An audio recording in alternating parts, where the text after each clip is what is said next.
동맹국을 사정없이 대하는 모습을 보고 사우디 왕세자가 분노에 휩싸였습니다.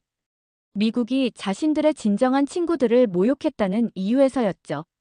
사우디 왕자는 트럼프에게 최후의 통첩을 던졌고 결과는 충격적이었습니다. 미국을 최강국으로 만들겠다던 그들의 목소리는 사우디에게 무력화되었고 그렇게 무릎이 꿇렸죠. 사우디는 왜 한국을 위해서 미국에게 최후의 발언을 던지게 된 걸까요? 영상을 보기 전 구독과 좋아요 눌러주시면 영상을 제작하는 데 있어 큰 힘이 됩니다. 저는 파티마 아라심입니다. 사우디아라비아 보건부 최고 의료관으로 일하고 있어요. 하버드에서 공부하고 존스홉킨스에서 박사 학위를 받았습니다. 그동안 수많은 나라들과 의료 협력 사업을 진행해봤지만 한국이라는 나라는 그냥 경제 발전이 빠른 아시아 나라라고 생각했지 의료 쪽으로는 대단하다고 생각하지 않았어요. 그런데 지난 화요일 아침 리야드에 있는 제 사무실에서 CNN 뉴스를 보다가 정말 화가 머리끝까지 났습니다.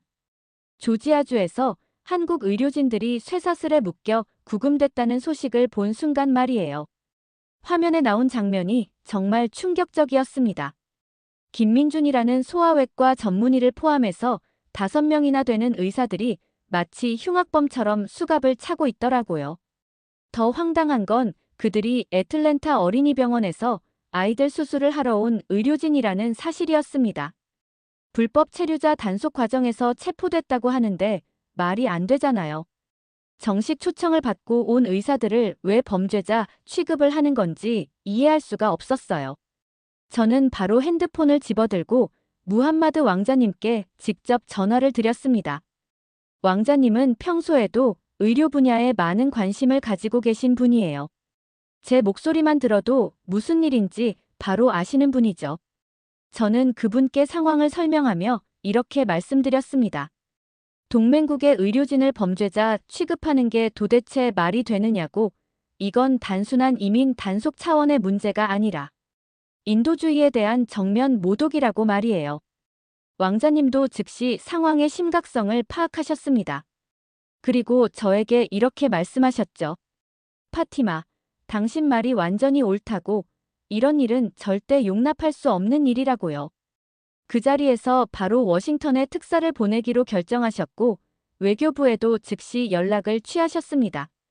그때 제가 왕자님께 72시간이라는 시간을 제안했어요. 의료진을 석방하고 공식 사과를 받는데 72시간이면 충분하지 않겠냐고 말씀드렸거든요. 왕자님은 고개를 끄덕이시며 그렇게 하자고 하셨습니다. 그리고 한 가지 더 덧붙이셨죠. 만약 72시간 안에 해결되지 않으면 다른 방법을 강구하겠다고 말입니다. 사실 저는 그때까지만 해도 미국이 금방 사과하고 의료진들을 풀어줄 거라고 순진하게 생각했어요. 상식적으로 생각해봐도 아픈 아이들을 치료하러 온 의사들을 범죄자 취급하는 게 말이 안 되잖아요. 하지만 제 예상은 완전히 빗나갔습니다. 그날 저녁 백악관에서 나온 공식 성명서를 보고 정말 기가 막혔어요. 내정 간섭이라는 표현까지 써가면서 오히려 우리를 비난하더라고요.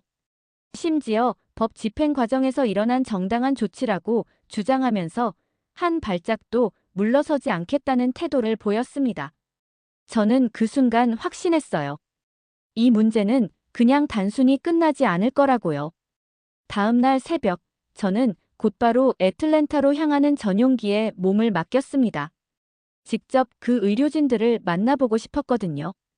과연 어떤 사람들인지, 정말로 우리가 나서서 도와줄 만한 가치가 있는 사람들인지 제 눈으로 직접 확인하고 싶었습니다. 애틀랜타에 도착해서 구치소로 향하는 길에 정말 마음이 무거웠습니다. 과연 어떤 상황일지 상상이 안 되더라고요. 구치소 입구에서부터 경비가 삼엄했어요. 제가 사우디 보건부 최고 의료관이라고 신분을 밝혔는데도 한참을 기다려야 했습니다. 드디어 면회실에 들어갔을 때 정말 충격을 받았어요. 차가운 콘크리트 벽과 철창으로 둘러싸인 그 공간에서 수갑을 찬 채로 앉아있는 김민준 의사를 보는 순간 말이에요. 그분은 40대 초반으로 보였는데 얼굴에 피로가 가득했습니다. 며칠 동안 제대로 씻지도 못했는지 수염이 덥수룩하더라고요. 김민준 의사가 저를 보더니 깜짝 놀라면서 인사를 했어요. 사우디에서 오셨다고 하니까 정말 고맙다면서 눈물을 글썽이더라고요. 저는 그분에게 어떻게 이런 일이 일어났는지 자세히 물어봤습니다. 김민준 의사는 차근차근 설명해 주었어요. 자신들은 애틀랜타 어린이병원에서 공식 초청을 받아서 온 의료진이라고 선천성 심장병을 앓고 있는 아이들의 수술을 위해 왔다고 말이죠. 모든 서류도 다 갖추고 있었다고 했습니다. 그런데 갑자기 이민청 직원들이 들이닥쳐서 불법 체류 혐의로 체포했다는 거예요. 정말 어이가 없었어요. 김민준 의사는 제게 지갑에서 가족 사진을 꺼내 보여주었습니다. 8살 난 딸과 5살 난 아들 사진이었어요. 딸아이가 아빠를 닮아서 똑똑해 보이더라고요. 김민준 의사는 떨리는 목소리로 말했습니다. 집에 있는 아이들에게 뭐라고 설명해야 할지 모르겠다고, 아빠가 나쁜 일을 해서 잡혀 있다고 생각할까봐 걱정된다고 말이에요. 그때 제 마음속에서 뭔가가 확 올라왔어요. 이건 정말 말이 안 되는 일이었거든요. 아픈 아이들을 살리러 온 의사를 범죄자 취급하다니요. 김민준 의사는 계속해서 이야기했습니다. 자신들이 수술하기로 했던 아이가 지금 중환자실에서 기다리고 있다고, 하루라도 늦으면 위험할 수 있다고 걱정스러워 하더라고요. 저는 그 순간 확신했어요. 이 사람들은 정말 순수하게 생명을 구하러 온 의사들이라는 걸 말이죠. 김민준 의사의 눈빛에서 환자에 대한 진심 어린 걱정을 볼 수 있었거든요. 돈이나 명예를 위해서가 아니라 정말로 아이들을 살리고 싶어 하는 마음이 느껴졌습니다. 면회를 마치고 나오면서 저는 더욱 화가 났어요. 이런 훌륭한 의사들을 이렇게 대우하는 미국이 정말 이해가 안 되더라고요. 그리고 한 가지 더 깨달은 게 있었습니다. 제가 한국 의료진에 대해 갖고 있던 편견이 완전히 잘못되었다는 거예요. 김민준 의사를 만나고 나서 호텔로 돌아오는 길에 갑자기 15년 전 일이 생각났어요. 2009년, 제가 아직 하버드에서 공부하고 있을 때였습니다. 사우디에 메르스라는 무서운 전염병이 퍼져서 나라 전체가 공포에 떨고 있었던 시절 말이에요. 그때 제 오빠 파하드가 메르스에 감염됐어요. 리야드에 있는 킹 파이살 전문병원에 입원했는데 상태가 계속 악화되더라고요. 저희 가족은 정말 절망적이었습니다. 사우디 최고의 의료진도 손을 못 쓰겠다고 하니까 말이죠. 하루하루가 지옥 같았어요. 그런데 그때 한국에서 의료진이 왔다는 소식을 들었습니다. 메르스 전문가들이라고 하더라고요. 처음엔 솔직히 믿음이 안 갔어요. 한국 의료진이 과연 우리보다 나을까 싶었거든요. 그냥 작은 아시아 나라에서 온 의사들 정도로만 생각했습니다. 그런데 제가 얼마나 무지했는지 곧 깨닫게 됐어요. 한국 의료진들은 정말 달랐거든요. 이 박사라는 분이 팀장이었는데 첫 만남부터 인상이 깊었습니다. 다른 외국 의사들처럼 거만하지도 않고 정말 진심으로 환자를 걱정하는 모습이었어요. 그분은 제게 이렇게 말했죠.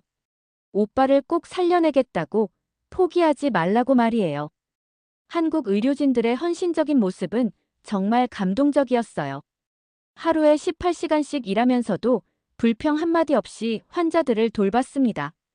특히 기억에 남는 건 라마단 기간이었는데도 우리 종교를 존중해서 금식 시간에 맞춰 치료 스케줄을 조정해 주더라고요. 이슬람 문화를 전혀 모를 텐데도 말이에요. 더 놀라운 건 위험 수당을 거절했다는 거예요.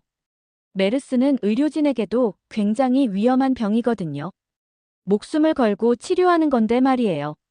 그런데 한국 의료진들은 돈을 받으러 온 게 아니라 생명을 구하러 왔다면서 추가 보수를 받지 않겠다고 했어요. 대신에 그 돈으로 사우디 의료진들을 교육시켜달라고 요청했습니다. 정말 기적 같은 일이 일어났어요. 오빠의 상태가 점점 호전되기 시작한 거예요. 한국 의료진들의 새로운 치료법 덕분이었습니다. 그들은 한국에서 메르스 환자들을 치료하면서 축적한 경험과 기술을 아낌없이 사용했어요. 밤낮 없이 오빠를 돌봐주었죠. 오빠가 완전히 회복됐을 때 저희 가족은 정말 감사했어요. 이 박사님께 어떻게 보답할지 물어봤는데 그분은 이렇게 말씀하시더라고요. 보답은 필요 없고 앞으로 사우디와 한국이 의료 분야에서 더 많이 협력했으면 좋겠다고 말이에요. 정말 순수한 마음이었습니다. 그때부터 저는 한국 의료진에 대한 생각이 완전히 바뀌었어요. 이 사람들은 정말 생명을 구하는 것에 온 마음을 다하는 분들이구나 싶었거든요. 그리고 지금 애틀랜타에서 김민준 의사를 만나보니 15년 전 그 한국 의료진들과 똑같은 마음가짐을 가진 분이라는 걸 확신할 수 있었습니다. 호텔에서 하룻밤을 지새우면서 계속 생각했어요. 이 문제를 어떻게 해결할지 말이죠. 다음 날 아침 일찍 왕자님께 전화를 드려서 상황을 자세히 보고했습니다. 김민준 의사를 직접 만나본 소감과 함께 이분들이 정말 훌륭한 의료진이라는 걸 말씀드렸어요. 15년 전 우리 가족을 구해준 한국 의료진들과 똑같은 마음을 가진 분들이라고요. 왕자님은 제 보고를 듣고 나서 한참 생각하시더니 이렇게 말씀하셨어요. 그럼 이제 우리도 행동에 나설 때가 됐다고. 미국이 대화로 해결할 생각이 없다면 다른 방법을 써야겠다고 말이죠. 그리고 바로 에너지부 장관에게 연락을 취하셨습니다. 저는 그때 왕자님의 목소리에서 단호함을 느낄 수 있었어요. 그날 오후부터 일이 급속도로 돌아가기 시작했습니다. 왕자님은 미국으로 가는 원유 수출을 일시 중단한다고 공식 발표하셨거든요. 72시간 안에 한국 의료진들이 석방되지 않으면 모든 에너지 계약을 재검토하겠다는 강력한 경고와 함께 말이에요. 이건 정말 폭탄 선언이었습니다. 그 소식이 전해지자마자 국제 유가가 미친 듯이 급등하기 시작했어요. 하루 만에 배럴당 18달러나 오르더라고요. 뉴욕 증시는 완전히 패닉 상태가 됐고 특히 에너지 관련 주식들이 폭락했습니다. 텍사스에 있는 정유회사들이 비상사태를 선포했다는 뉴스가 실시간으로 나왔어요. 저도 가만히 있을 수만은 없어서 세계보건기구와 국경 없는 의사회에 긴급 서한을 보냈습니다. 미국과의 의료 협력 사업을 전면 재검토해야 할 것 같다는 내용이었어요. 의료진에 대한 인권 침해가 계속된다면 더 이상 협력하기 어렵다고 명확히 밝혔죠. 사우디가 지원하는 의료 프로젝트가 얼마나 많은지 그들도 잘 알거든요. 그런데 정말 어이없는 일이 일어났어요. 백악관에서 소셜미디어로 이런 글을 올린 거예요. 사우디의 내정 간섭은 절대 받아들일 수 없으며 법 집행은 계속될 것이라고 말이죠. 심지어 국가 안보 차원에서 필요한 조치라는 표현까지 썼더라고요. 의사들을 안보 위협으로 본다는 건가요? 그 글을 본 순간 정말 기가 막혔어요. 의사들을 테러리스트 취급하다니요. 하지만 곧 현실이 그들을 때리기 시작했습니다. 미국 전역의 주유소에서 기름값이 하루 만에 갤런당 $1 50센트씩 올랐거든요. 시민들이 주유소에 몰려들면서 긴 줄을 서는 모습이 뉴스에 계속 나왔어요. 더 놀라운 건 한국 정부와 한국 기업들도 동참하기 시작했다는 거예요. 삼성전자에서 미국 의료기기 수출을 잠시 중단한다고 발표했고 LG도 마찬가지였습니다. 현대차는 미국 공장 증설 계획을 재검토하겠다고 했어요. 한국 정부는 아예 미국과의 의료 협력 사업 전면 재검토를 선언했죠. 텍사스 주지사가 급하게 워싱턴으로 올라갔다는 소식도 들렸어요. 정유업계가 완전히 난리가 났거든요. 사우디 원유 없이는 하루도 버틸 수 없다는 게 현실이었으니까요. 72시간이라는 시간이 점점 다가오면서 미국 내부에서도 목소리가 높아지기 시작했습니다. 72시간 데드라인이 하루 남았을 때 정말 예상치 못한 일들이 벌어지기 시작했어요. 한국 기업들의 미국 의료기기 수출 중단이 실제로 현실로 나타나기 시작한 거죠. 처음엔 미국 정부도 별거 아니라고 생각했나 봐요. 그런데 하루가 지나니까 상황이 완전히 달라졌습니다. 제일 먼저 터진 곳이 존스홉킨스 병원이었어요. 삼성 의료기기 엔지니어들이 철수하면서 로봇 수술기가 멈춰버린 거예요. 하루에 20건씩 하던 정밀 수술들이 모두 연기됐죠. 메이오 클리닉도 마찬가지였습니다. LG에서 만든 초음파 장비들이 고장났는데 수리할 사람이 없어서 진단 자체가 불가능해졌어요. 더 심각한 건 원료 의약품 공급이 끊어진 거였습니다. 화이자와 머크 같은 대형 제약 회사들이 한국에서 수입하는 핵심 원료들이 있거든요. 특히 항생제와 항암제 원료 대부분이 한국산이었어요. 이게 끊어지니까 생산 라인 자체가 멈춰버렸습니다. 뉴욕 프레스비테리안 병원에서 응급 상황이 선포됐다는 뉴스를 봤을 때 정말 놀랐어요.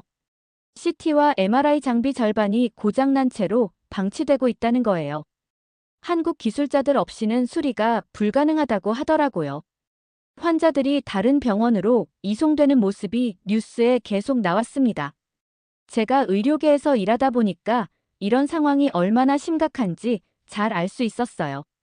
미국 의료 시스템이 생각보다 한국 기술에 많이 의존하고 있었던 거죠. 단순히 기계만 수입하는 게 아니라 유지 보수까지 전부 한국 엔지니어들이 담당하고 있었거든요. 보스턴 아동병원에서는 더 심각한 일이 벌어졌어요. 소아심장 수술에 쓰는 특수 장비가 고장났는데 수리할 방법이 없다는 거예요. 김민준 의사가 수술하려던 그 아이도 아직 기다리고 있다고 하더라고요. 이런 상황을 보면서 정말 안타까웠습니다. 미국 전역의 병원들에서 비슷한 일들이 연쇄적으로 일어났어요. 수술 연기가 하루에 800건을 넘어섰고 응급실은 환자들로 넘쳐났습니다. 특히 암 환자들은 치료를 받지 못해서 다른 나라로 가야 한다는 얘기까지 나왔어요. CNN에서 특집 보도를 하더라고요. 미국 의료 시스템이 한국 없이는 하루도 돌아갈 수 없다는 현실을 적나라하게 보여주는 내용이었습니다. 그때까지 한국을 단순한 하청업체 정도로 생각했던 사람들이 깨닫기 시작한 거죠. 병원 관계자들이 기자회견에서 하는 말이 인상적이었어요. 한국 의료 기술 없이는 현대의학이 불가능하다고, 지금까지 얼마나 고마운 줄 몰랐다고 하더라고요. 환자 가족들도 거리에서 시위를 시작했습니다. 정치적인 이유로 환자들이 피해를 보는 게 말이 되냐면서 말이에요. 72시간 데드라인 12시간을 남겨둔 그날 밤 상황이 급반전됐어요. 텍사스와 캘리포니아 주지사들이 연합해서 백악관에 압력을 넣기 시작한 거죠. 병원들은 마비되고 주유소마다 긴 줄이 서고 시민들의 불만이 폭발 직전까지 갔거든요. 새벽 2시쯤 왕자님께서 직접 전화를 주셨어요. 미국 대통령이 직통전화로 연락해왔다면서 내일 아침에 공개 사과를 하겠다고 약속했다는 거예요. 그때까지만 해도 저는 반신반의했습니다. 그렇게 강경하던 사람이 갑자기 사과를 한다고요? 그런데 정말로 다음 날 오전 10시 백악관 로즈가든에서 전 세계 생중계로 대통령이 나타났어요. 평소 자신만만하던 모습과는 완전히 달랐습니다. 표정부터가 많이 상해 보이더라고요. 그리고는 정말 예상치 못한 일이 벌어졌어요. 대통령이 마이크 앞에 서더니 이렇게 말하기 시작했어요. 한국 의료진에 대한 부당한 구금에 대해 깊이 사과한다고, 이는 명백한 실수였다고 인정한다고 말이죠. 그리고는 정말 놀라운 일이 일어났습니다. 그 강경한 대통령이 고개를 숙이면서 눈물을 흘리기 시작한 거예요. 저는 TV 화면을 보면서 정말 깜짝 놀랐어요. 이 사람이 진짜로 뉘우치고 있구나 싶었거든요. 대통령은 계속해서 말했습니다.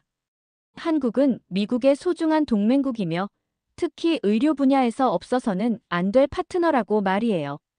그리고 나서 발표한 조치들이 정말 파격적이었어요.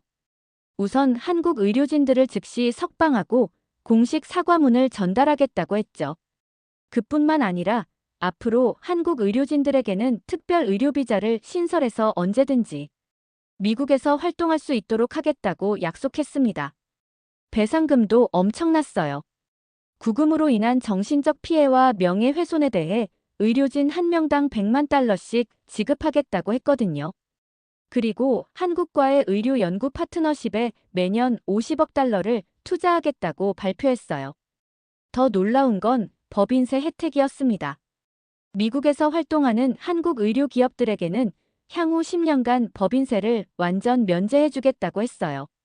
그리고 FDA 승인 절차도 한국 의료기기에 한해서는 패스트 트랙으로 처리하겠다고 약속했습니다. 전 세계가 이 장면을 지켜보고 있었어요. 서울 광화문 광장에서는 시민들이 모여서 환호성을 지르고 있었고, 사우디에서도 왕자님이 만족해하고 있었죠. 미국 대통령의 공개 사과가 끝나고 일주일 후 왕자님께서 한국 의료계 대표단을 사우디로 초청하셨어요. 김민준 의사를 비롯해서 한국 주요 의료기관 관계자들이 모두 리야드로 왔습니다. 그날 왕궁 만찬에서 왕자님께서 놀라운 제안을 하셨어요. 킹 압둘라 의료도시에 한국관을 신설하겠다고 말씀하신 거죠. 완전한 자치권을 갖춘 특별구역이라고 하시더라고요. 한국 의료진들이 사우디 법률에 구애받지 않고 자유롭게 연구하고 치료할 수 있는 공간 말이에요. 게다가 세금도 완전 면제고 중동 전체 의료시장 독점권까지 주겠다고 하셨습니다. 투자 규모를 들었을 때 정말 깜짝 놀랐어요. 바이오 분야에 200억 달러, 제약 분야에 150억 달러, 의료기기 분야에 150억 달러에서 총 500억 달러를 투자하겠다고 하시더라고요. 이건 정말 상상도 못할 규모였습니다. 그런데 더 감동적인 순간이 있었어요. 왕자님께서 특별한 손님을 소개해 주신 거예요. 15년 전 메르스 사태 때 제 오빠를 구해준 이 박사님이셨습니다. 이 박사님을 15년 만에 다시 만났을 때 정말 눈물이 났어요. 그분은 저를 알아보시더니 오빠가 어떻게 지내는지 물어보셨거든요. 그때 그 따뜻한 마음이 전혀 변하지 않으셨더라고요. 저는 그분께 그동안 얼마나 감사했는지 말씀드렸습니다. 더 놀라운 건 이 박사님이 15년 전 메르스 치료할 때 쓰던 청진기와 방호복을 보관하고 계셨다는 거예요. 그걸 보는 순간 그때 기억이 생생하게 떠올랐습니다. 밤낮 없이 환자들을 돌보던 그분들의 모습 말이에요. 왕자님께서는 이런 말씀을 하셨어요. 15년 전 한국 의료진들이 보여준 의술과 인술을 절대 잊을 수 없다고, 그래서 이번에 더 큰 보답을 하고 싶다고 말씀하시더라고요. 앞으로 사우디와 한국이 의료 분야에서 영원한 파트너가 되기를 바란다고 하셨습니다. 그날 밤 의료도시에서 특별한 행사가 열렸어요. 하늘에 드론 쇼가 펼쳐졌는데 태극 문양과 초승달이 함께 나타나더라고요. 정말 아름다웠습니다. 마지막에는 영원한 생명 동반자라는 글자가 불꽃으로 터졌어요. 김민준 의사도 정말 감격해 하셨어요. 자신들이 당한 부당한 일이 이렇게 큰 결실로 이어질 줄은 꿈에도 몰랐다고 하시더라고요. 사우디에서의 감동적인 만남이 끝나고 한 달 후 정말 놀라운 변화들이 일어나기 시작했어요. 워싱턴에서 열린 후속 협상에서 미국이 완전히 다른 자세를 보인 거죠. 이전과는 180도 달라진 모습이었습니다. 미국은 한국에 대한 의료기술 이전 요구를 완전히 중단하겠다고 발표했어요. 그동안 한국 의료기업들이 미국에 진출할 때마다 핵심 기술을 공개하라고 압박했었거든요. 이제 그런 일은 없어질 거라고 약속했습니다. 더 놀라운 건 한국 의료진들에게 특별한 특권을 보장하겠다고 한 거예요. 미국 내에서 활동하는 한국 의료진들은 어떤 상황에서도 법적 보호를 받을 수 있고 연구의 자율성도 완전히 보장받게 됐습니다. 정말 파격적인 조치였죠. 그 소식이 전해지자 전 세계에서 코리아 메디컬 러시가 시작됐어요. 구글과 애플 같은 빅테크 기업들이 앞다퉈 한국의 의료연구소를 설립하겠다고 발표했거든요. 마이크로소프트는 아예 아시아 의료본부를 서울로 이전하겠다고 했습니다. 화이자와 존슨앤존슨도 마찬가지였어요. 한국과의 합작 연구를 대폭 확대하겠다고 발표했죠. 특히 K바이오 기술에 대한 관심이 폭발적으로 늘어났습니다. 이제 한국 의료 기술이 세계 표준이 된 거나 마찬가지였어요. 저는 이런 변화를 보면서 정말 감격스러웠어요. 15년 전 제 오빠를 구해준 한국 의료진들이 이제 전 세계에서 인정받고 있는 거잖아요. 그때 그분들의 헌신이 헛되지 않았다는 걸 증명한 셈이었습니다. 김민준 의사는 이제 미국과 사우디를 오가며 활발하게 활동하고 계세요. 애틀랜타 어린이병원에서는 그분을 최고 고문으로 모시겠다고 했고, 사우디 킹 압둘라 의료도시에서도 한국관 초대 원장으로 모셨거든요. 지난주 스위스 다보스에서 열린 세계경제포럼에서 한국보건복지부 장관이 기조연설을 했어요. 거기서 이런 말을 하시더라고요. 이제는 군사력이 아니라 의료주권의 시대라고, 기술은 무기가 아니라 생명을 잇는 달이라고 말이에요. 그 말씀을 들으면서 정말 많은 생각이 들었어요. 이번 일을 통해서 한국이 단순히 경제 강국이 아니라 인류의 건강을 책임지는 의료 강국이라는 걸 전 세계가 인정하게 됐거든요. 홍해, 연안에 한국-사우디 의료협력센터 건설이 시작됐다는 소식도 들렸어요.